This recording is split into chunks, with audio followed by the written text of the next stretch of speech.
Imagine being 11 years old and discovering you have the power to change the world with a thought. But there's a catch.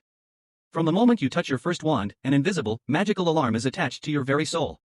This isn't a conspiracy theory, it's the literal reality of the trace in the Harry Potter universe. We've always been told it's a simple safety measure to protect the Statute of Secrecy, but when you look at the mechanics, it reveals a much darker truth about how the Ministry of Magic maintains its grip on power. The trace is a fundamental breach of civil rights, a flawed tracking system, and a psychological tool used to leash the next generation of wizards before they ever learn to fight back. The first major problem with the trace is its absurd lack of forensic accuracy. According to the decree for the reasonable restriction of underage sorcery, the ministry tracks magic around minors. But as we see in the Chamber of Secrets, when Dobby the House-Elf casts a hover charm, the ministry's warning letter is addressed to Harry Potter. The magic didn't come from Harry, but the ministry didn't care.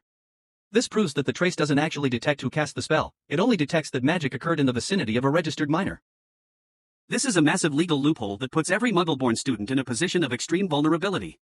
In a wizarding household, like the Weasleys, the ministry can't tell if a spell was cast by a parent or a child, so they leave them alone.